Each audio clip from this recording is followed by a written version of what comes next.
Welcome to the Leading Yourself podcast. This is your host, Carolina de Arriba. I'm an HR professional, health and fitness coach, wife, mom, and above all things, a goal-getter. In this podcast, we're going to be digging into all things leadership, professional and career development, habits, and relationships. This is a podcast for those who want to become the best version of themselves. Those who have big dreams and are willing to embrace the journey and put in the work to achieve them.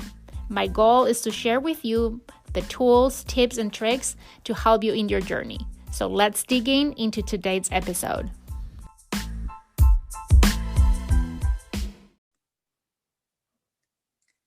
Hello, welcome to another episode of the Leading Yourself podcast. This week, we continue with the series of personal productivity and time management, and I'm so excited to have a very special guest today, Megan Sumrell, who is a productivity and time management coach. She was a corporate techie that retired, and now he's an entrepreneurial that works in this space. As a business owner, as a mom, as a wife, she knows exactly how hard it is to deal with all the things and still maintaining a sense of self and purpose. And now she's helping women all around the world claiming their productivity and their time management. Welcome, Megan, to the Leading Yourself podcast. I'm so happy to be here. I'm so excited for you to be here. I was watching a video on a training that you did, and as I was watching it, I'm like, I have to invite Megan to the podcast because people need to hear what she has to say and all these amazing tips that you have around personal productivity and reclaiming your calendar and your time without sacrificing your priorities and your personal life. Yeah. So let's kick things off with maybe talk a little bit about yourself and what you do and how is that you ended up where you are today. Yeah, because no one wakes up and says, you know what, I'm going to help people with time management, right? Or maybe they do. I don't know. That was not me. So I actually have a background. I spent over 20 years in the software IT space. Where my path in that kind of morphed into, I spent the last decade or so really focused on helping software companies implement the right quality systems and processes so that they could build their software platforms better, faster, cheaper. So I've always been drawn to systems and processes and understanding just how much of a time saver, cost saver that it really can be when you implement that. And over the course of my career, I took all the old school traditional time management courses that I think so many people are probably familiar with, the Franklin Coveys. I did some stuff with Michael Hyatt. And I had gotten really good at managing my workload, my productivity, my time inside of my corporate job. And I got married later in life, started a family later in life, and I stupidly can remember those days before becoming a mom where I'd be in the line at the grocery store, Target, and I'd see a mom that just looked kind of frazzled and her kids were there and they all looked just exhausted. I remember thinking, oh, that'll never be me. Boy, was I wrong.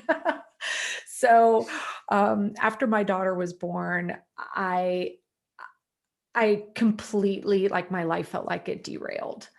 And because I am someone that is very passionate about getting my job done and all of that, I was getting it all done, but I was doing it at the cost of myself. And I wasn't even aware that it was happening until one day when my daughter was about 3. I had started work early that day to get off early to go have some time at the park with her. And I was pushing her on a swing, and a woman next to me, another mom, looked over and said, started a conversation. And at one point she said, so what do you do for fun? And I sat there and I realized I had no answer. Like, I couldn't even remember the last time I had done anything for myself or anything outside of work and family. And that was when it hit me like a ton of bricks. And that night I went home and I remember lying in bed and crying because I felt guilty. Because I'm like, okay, here I am. I finally have all these things that I wished for and yearned for, and I'm really unhappy. And so that's when I knew, I'm like, I've got to figure this out. I can't continue to live my life this way. So that's when I threw everything aside that I'd been taught about how to manage our time, how to control our calendars and schedules. And I had that aha moment where I realized everything that I'd been taught was being taught by men in a corporate setting. And it wasn't addressing so much that women have on our plates, particularly when we're also caregivers or moms or whatever. So that was kind of what launched me into figuring out, why do these systems and processes not work for me anymore? And what can I put in place instead? And so I made changes in my life. People noticed amazing results there. I started speaking at some local networking and women's group in my area. And then it kind of catapulted into me creating this entire program. And so several years ago, I completely left my corporate job behind. And I am now full-time in this passion of helping other women get unstuck like I was. That is so amazing. And that's so true. Like many times we think that if we just work harder, if we just do more, like everything is going to be fine, and we Yeah, can do whatever we want to do. And the reality is that at the end of the day only has 24 hours. And I always exactly. say it only has 24 hours for everyone, right? Everyone has the same 24 hours. That the key is how you use those 24 hours, and how are you aligning your time really with your priorities? Because a lot of Yep. times our priorities take the back seat, the back burner, because they're not urgent. A lot of times they're important, but they're not urgent. And I know I'm getting into Franklin Covey right now, and I I know want to stay exactly away what from you're, that. the grid that you're referring to, because I Right? use it all the time. Yeah. Yes. But talking about the system that you have created, one thing that really interested me when I was listening to you talking the other day was you have developed this pyramid of productivity. And it really clicked with me, because a lot of times I think that we're in go mode, especially women, that we're always multitasking, we're always trying to keep all these balls in the air. And because we're busy, we think that we're being productive and we're getting things done, and we are super women. Yep.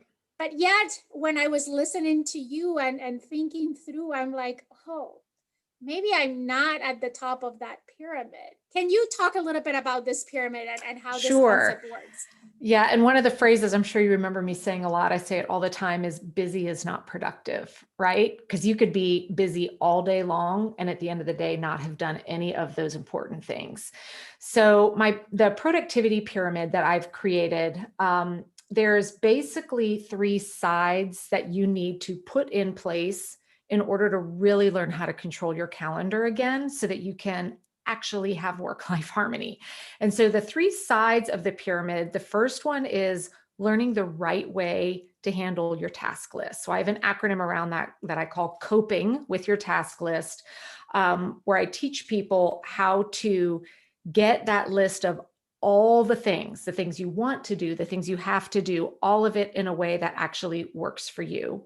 Then the second side of the pyramid is your actual calendar itself. People don't realize the power of getting the right calendar system, just how much it can actually help you. And then the third part is where at first people get uncomfortable, but the third part is structure. And when you learn how to put the right structure in place with your task list and your calendar, that's when you start to actually have that freedom of time again.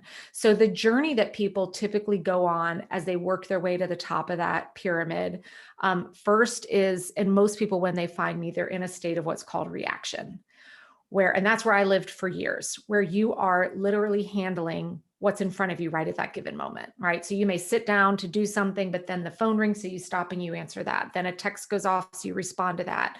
Then your email dings, so now you go into there. Then your child comes in and now you're handling that. And you just go through your entire day reacting to what's in front of you. And it is an exhausting way to live. And it means that you're typically context switching every 5 to 10 minutes sometimes. Mostly when you're there, that's when you're just so busy being busy, you don't even know. The next stage up from that being in reaction mode is your realization. And for me, it was that day at the park when that woman said, "What do you do for fun?" And I sat there and went, crap, literally, I have nothing. That was my realization that this is not going to serve me. This is not sustainable. Something's got to change. So then the next step up is refactoring. And this is where we actually learn different ways of how we're going to manage our time and actually put it into practice. And then at the very top, that's when we then can hit results. And, different stages of life, you may be moving up and down that pyramid. But once you learn the right systems and tools, I tend to kind of go back and forth between results and refactoring. So, when the pandemic hit and everything changed, I had to go change some things with my calendar. So I went back to refactoring again till I felt like I was achieving results. But once you have those tools in your toolbox, you can respond to those changes so much easier and get back on top of your productivity game again. So if someone is in this reaction stage, right, where a lot of times you don't know what you don't know, you're busy and you're confusing busy with productive. A lot of times at the end of the day, you're like, oh, it was a great day. I accomplished a lot of things. But when you step back and really ask yourself, what did I really accomplish? Maybe you realize that you didn't accomplish much. You were just running from one task to the next. And, a lot of us, especially in a corporate setting, when you ask someone, how are you doing? The most often answer to that question is, oh, I'm busy. Mm-hmm. And we say it with pride, like it's something. The busy badge of honor. Right, yep. The busy badge of honor. So when people are in this stage of reaction, how can you create awareness about the fact that you are here and something needs to change?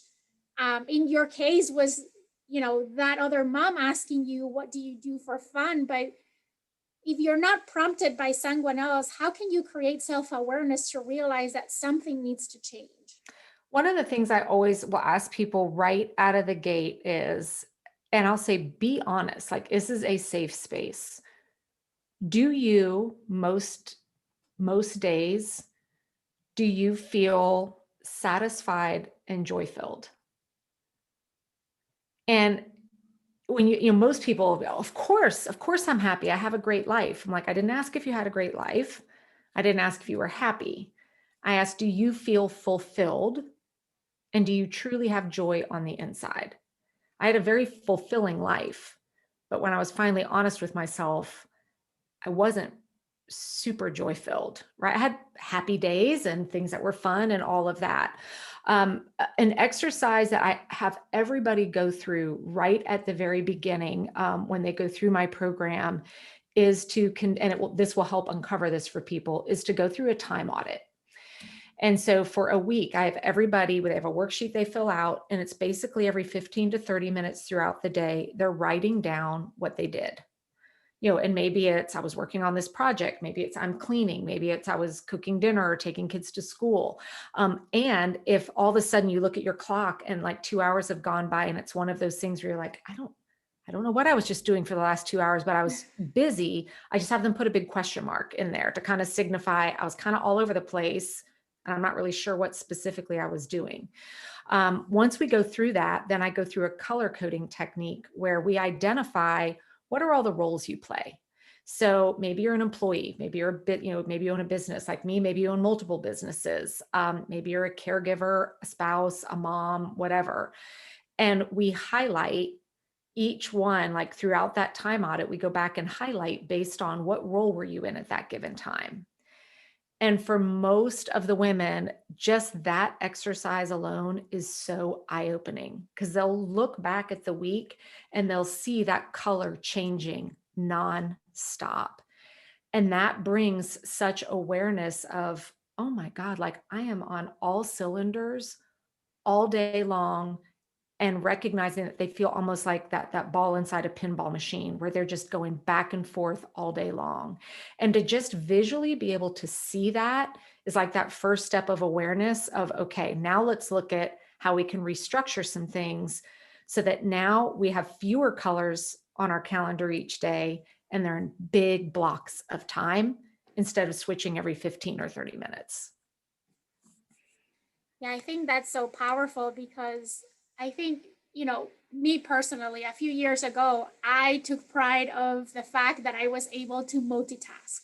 Mm-hmm. And I would talk to people like, yeah, I'm in multitasking mode all day and I'm so productive. And that's the only way that I can get all the things done. And time has gone by and I realized that the more that you multitask, the less productive that you are. The more busy you are most of the times, but the less productive that you are at the end of the day, and the less fulfillment that you get from what you're doing, because a lot of times you're doing things almost in autopilot. Yeah. I was curious when you said you asked people to put a question mark. How often do you see question marks all over the place? Oh, I mean, everybody's got chunks of times, particularly if you're a mom. You're going to have, and like for me, what was my question mark was always that window of after school up to the dinner hour. Well, now I just know that is what I call my unavailable time. I recognize it's different every day. I might need help with homework. I might not. I need to be available, but I can't be in task mode. But I know that, so I work around it. But it's interesting when you talk about multitasking.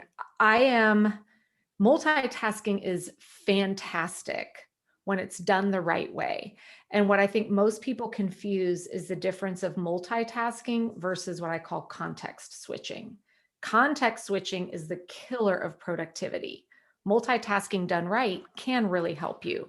So that subtle difference of context switching is when you're trying to wear more than one hat at the same time or switching them like rapid fire. So you're cooking dinner while you're trying to answer a text while you're helping your kid with homework. That's context switching. You're trying to have 3 hats on all at the same time, right? Whereas really powerful multitasking, I love to consume podcasts, Audible books, all of that for, personal development.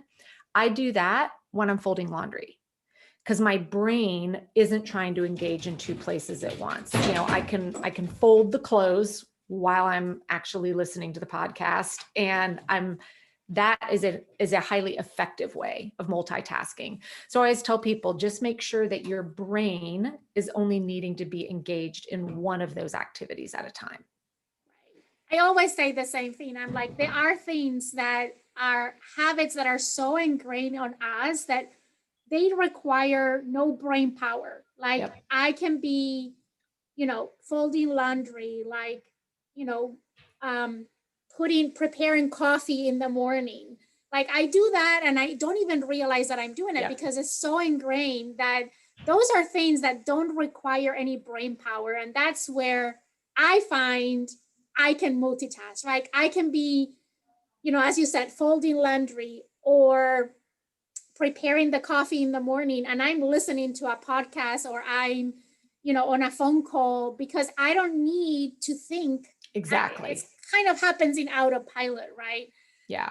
But I agree with you. A lot of times, especially now over the pandemic, everyone has experienced this wearing multiple hats at the same time and being put in this situation where, most people are working from home, their kids are home. So they have to try to figure out how to be productive at work while not being in the office, while homeschooling their kids, we're taking care of the house. And yep. I think that is why people are experiencing such a big burnout at this point, because yes. of all this context switching, as you call it. I love that term. It's okay. So how to get past that point? What are some initial steps that can help someone start to get control of their time and align that with their priorities and feeling that joy and fulfillment that you're talking about? Yeah. And it's a process, right? We don't learn how to ride a bike the first time we go out. And so I always, tell people, hey, if you're serious about this and you really want to learn all these systems and tools. Give yourself grace that we're going to do it step by step. And it is going to be a process. But most of the women that I work with, there are so many revelations along the way that they really start to feel it from the inside out. But where I would always tell people, if you're in a place right now where you're just almost in that paralyzed from overwhelm, you're just like, I don't even know where to start. It's daunting. I tell everybody the quickest way to get out of overwhelm is, and you got to do pen to paper. We're not going to do this electronically. We're going to get pen to paper or Post-it notes. I really love to use Post-it notes, and take 10, 15 minutes and brain dump everything that is churning in your head that you're thinking about that needs to get done, whether it's work, business, personal, home life, whatever it is. Get it all out. Because most of us, whether we realize it or not, we're relying on our brain to remember everything. And that alone is taxing our energy by asking our brain to do that. So we've got to get it out on paper where we can actually see it. So I just rapid fire whenever I always have to do this, like when I come back from a vacation, right? Where we always come in, we're like, oh my God, I just went on vacation. Now my world's falling apart. So I do this rapid fire list of what's everything I need to think of. I'm writing down work stuff, and then I'm also including, we need to go to the grocery store because there's no food in the house. And then I need to do the laundry, and I need to get my email campaigns done. And you're just getting it all out. Then take a quick pass through that list and ask yourself, is there anything on here that I can knock out in 2 minutes or less? Literally would take me 2 minutes or less, and circle those. And then before doing anything else, go do them. 9 times out of 10, there's rarely any more than maybe 5 to 8 things that you could honestly do in 2 minutes or less. So if you just go into action for like 20 minutes, you will already starting to build that momentum of getting back on top of things again. Because now look, you've checked 8 things off on your list. Then we come back and revisit it. And then I'll ask myself, okay, what has to, not want to, but has to be done in the next 48 hours, just 48 hours. And I'll identify those items. Then I'll go actually to my calendar, and I will create appointments on it for when I'm doing those specific things. And at this point, I'm just going to leave the rest of that list alone and just focus on getting kind of back in motion for the next 48 hours. Then at the end of that window, now you can go back and revisit your list and say, okay, now what do I need to look at for the next week? And I call this kind of my getting out of overwhelm process. This isn't how I plan every day or week, but it's what I do to help get started or to get unstuck when I feel like I'm just all over the place again. Because you get those quick wins by getting those 2-minute things done. Then you rest the stress from your brain because you're identifying only the things that truly have to for the next 48 hours. And now when you come to look back at the rest of your list, you're coming to it from a place with so much less stress. I love it. I always keep a notebook next to my bed because at night, a lot of times your brain cannot stop thinking of all the things that you need to do. Mm-hmm. And I love to do this brain dumps at the end of the day, really putting it in paper and writing them down. And I find that handwriting it makes a world of a difference. It's not the same if I'm typing it on my phone that if I'm writing it down, because it creates that connection with the brain where you really feel that you're letting go of those things and you can keep going with what you're doing, and you can always come back and you're not going to forget about them. Yep. One thing that I love it because I have a very similar approach, but on my day-to-day, and I'm interested to get your thoughts on this, but one of the things that I always share is part of my planning process on every day. One of the first thing that I do before I check my email when I get to work is I write down on a Post-it note my 3 priorities for the day.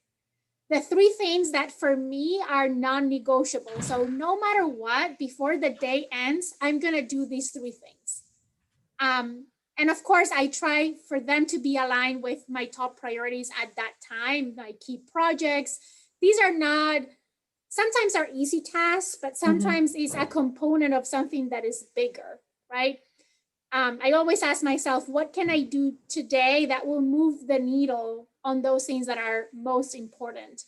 And then I block the first hour of my day, so I don't get any meetings, to get at least one of those things done. Because I so much agree with you that if you start your day, like getting something done from your list, it creates such a momentum and energy. And then you feel on the top of the world that, okay, today it's going to be a productive day.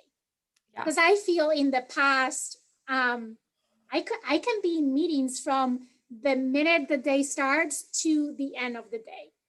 And those days that I'm back to back in meetings are the days that I go to bed asking myself, what did I do today? I did not accomplish anything. Like I jumped from meeting to meeting, but I didn't get anything done. And I feel so frustrated at the end of the day. So for me, if I before I even open my email, I have my Outlook. I use Outlook as my main tool.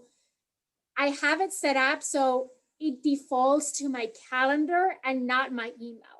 That way, I don't get distracted with my email, but I look at my calendar and I start my day setting my priorities and planning my day, like asking myself, do I need to be in this meeting or that meeting? I was sharing on the previous podcast episode that a lot of times you go to a meeting and halfway through the meeting, you realize that you shouldn't be there, Right. that you're not adding value to the conversation, and the conversation is not adding value to you. And many times you can add much more value to the topic by making sure that the right person is in the conversation, and that person not always is going to be yourself. So I Mhm. always do an audit on my day first thing in the morning. Do I need to be in all these meetings? Well, Should one of I the ask things that, someone? oh, sorry, go ahead. I was going to say, should I ask someone else to take my place so I can use that time to do something that is really going to add value to my organization, to my projects, to my priorities? And that has been such an aha moment for me, because I was living in this world of meeting after meeting, Mhm. going to bed feeling that I didn't accomplish anything, and starting all over the next day. Yeah. When it comes to meetings, when I was still in corporate, one of the rules that I instituted with every team that I worked with was, if you are scheduling a meeting, you are not allowed to schedule it without outlining the clear agenda of the meeting and the outcome that you're hoping to get. You are not allowed to schedule one without that in the meeting invite. Then on the flip, I would say, if you are invited to a meeting that does not have a clear, here's the agenda and here's what we're trying to achieve from it, don't go. And that was always my number one rule in any organization. And the amount of meeting requests would drop almost in half, because you just meet to meet. But when you have to sit and think about clearly, what is the purpose of this? What is the outcome that I hope to get from this meeting? It creates a completely different structure. Now, for, on the entrepreneur side, it's different for me, right? But just this morning, I had two people reach out. Hey, I'd love to get on your calendar for 20 minutes so we have the opportunity to get to know each other. My reply back to both was, what are you hoping to get from this meeting?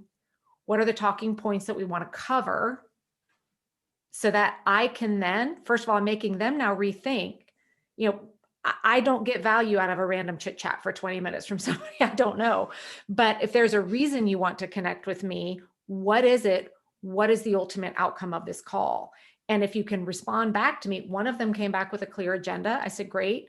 The other one just said, I thought we'd get to know each other. And I said, I'm sorry, I can't right now. My calendar's full. So I tell, like, be so careful when it comes to meetings and it's okay to push back and ask somebody, what is the purpose of this?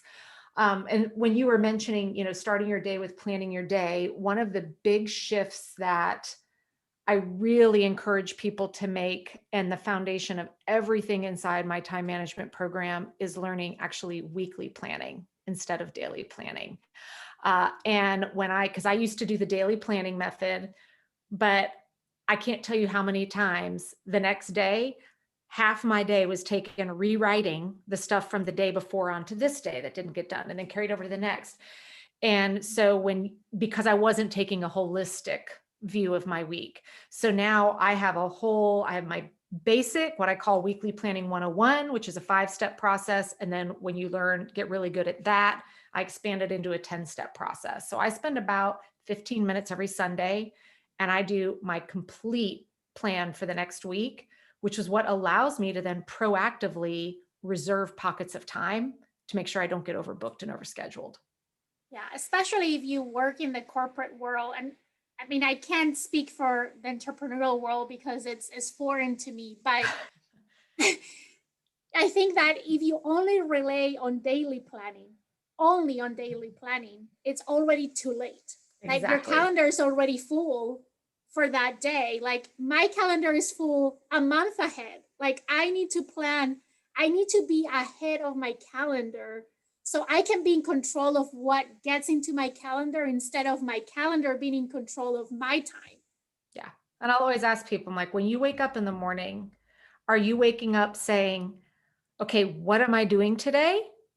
Or are you waking up saying, here's what I'm doing today? Such a subtle difference, but a complete game changer. If you are waking up going, I wonder, what am I doing today? It's too late. You're already in reaction mode. If you are waking up saying, well, here's what my plan for the day. Now, does that mean it's always going to happen perfectly? Of course not.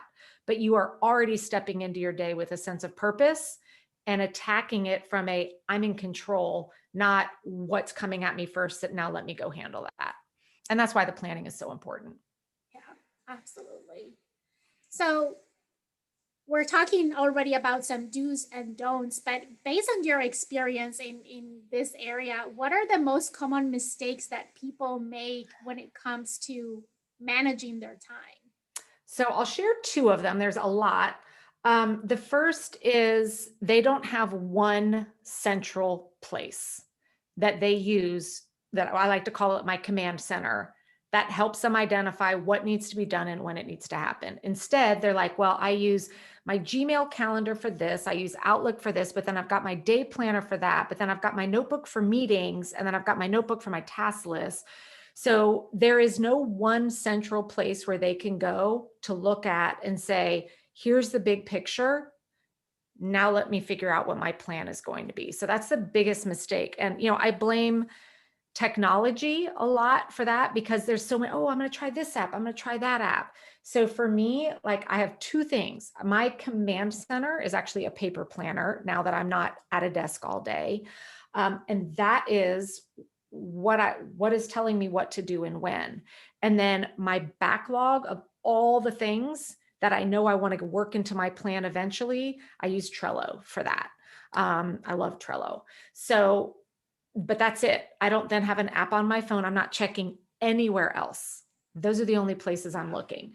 The second biggest, huge. oh Sorry, yeah, I interrupted you. I just wanted to say that's huge because you mentioned before how we wear different hats, right? We play different roles in our lives, but we are one person. It's not like it's a separate, your personal life, your work life, your social life, your community life. They're all, you're one person.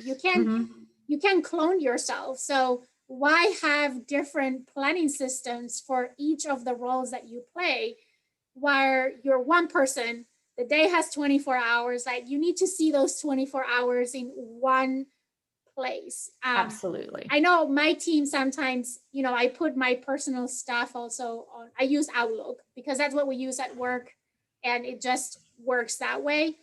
And I have my personal stuff in there. I use a different color code. So visually, I know, similar to your Right. point, sometimes is what role is it? Or even within my job, what role within my job I am playing at that time. Or if there is a phone call, I have a color code because if I'm starting the call, I know I need to be there 5 minutes earlier so I can set things up. Or if I need to move long distances, I use a different color because then I know, okay, it's not like I turn around and I'm in this new place that I need to be, right? I need to plan ahead. So I use a lot of color codes. And I have one color code for my personal life, but all my personal life is in the same place that my professional life. Yeah. And I know like one of my corporate jobs, I was not allowed to for security reasons. Like it was such lockdown. So you may be in a situation where, and that worked for me because my work life was completely separate from my person. I had set hours for both. So in that environment, I did have one calendar for work and then everything personal was separate. But my life wasn't integrated the way it is now. Now I have to make decisions that, am I going to work or is it personal? So I have to have the one. The second biggest mistake I see most people make is making decisions on accepting appointments or requests or anything from looking at their phone.